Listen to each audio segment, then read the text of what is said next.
اشفاق احمد مرحوم فرماتے ہیں، میں اپنی اہلیہ بانوں کے ساتھ انگلینڈ کے ایک پارک میں بیٹھا ہوا تھا کہ وہاں تبلیغی جماعت کے کچھ نوجوان چہل قدمی کرتے ہوئے پارک میں آئے۔ اتنے میں مغرب کا وقت ہوا تو انہوں نے وہی جماعت شروع کر دی۔ ان نوجوانوں کو نماز پڑھتا دیکھ کر کچھ نوجوان لڑکیوں کا ایک گروپ ان کے پاس پہنچا اور نماز مکمل ہونے کا انتظار کرنے لگی۔ میں نے اپنی اہلیہ سے کہا کہ آؤ دیکھتے ہیں کہ ان کے درمیان کیا بات ہوتی ہے۔ مرحوم فرماتے ہیں، ہم دونوں میاں بیوی وہاں چلے گئے اور نماز ختم ہونے کا انتظار کرنے لگے۔ نماز ختم ہوتی ہی ان میں سے ایک لڑکی نے آگے بڑھ کر جماعت کروانے والے نوجوان سے پوچھا کہ کیا تمہیں انگلش آتی ہے؟ تو نوجوان نے کہا جی ہاں آتی ہے۔ تو لڑکی نے سوال کیا تم نے ابھی یہ کیا عمل کیا؟ تو نوجوان نے بتایا کہ ہم نے اپنے رب کی عبادت کی ہے۔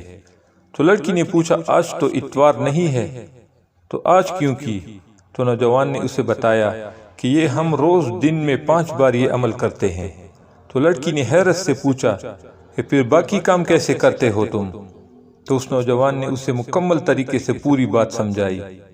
بات ختم ہونے کے بعد لڑکی نے مصافحے کے لیے ہاتھ بڑھایا تو نوجوان نے کہا معذرت کے ساتھ میں آپ کو چھو نہیں سکتا، یہ ہاتھ میری بیوی کی امانت ہے اور یہ اسے صرف چھو سکتا ہے۔ یہ سن کر وہ لڑکی زمین پر لیٹ گئی اور پھوٹ پھوٹ کر رونے لگی اور روتے ہوئے بولی کہ کاش یورپ کا نوجوان بھی اسی طرح ہوتا تو آج ہم بھی کتنی خوش ہوتی۔ پھر بولی کہ واہ کتنی ہے خوش نصیب وہ لڑکی جس کے تم شوہر ہو۔ یہ کہہ کر وہ لڑکی وہاں سے چلی گئی۔ اشفاق مرحوم فرماتے ہیں کہ میں نے اپنی اہلیہ سے کہا کہ بانو آج یہ نوجوان اپنے عمل سے وہ تبلیغ کر گیا جو کئی کتابیں لکھنے سے بھی نہیں ہوتی۔ بے شک عزت اور سربلندی اسلام میں ہی ہے۔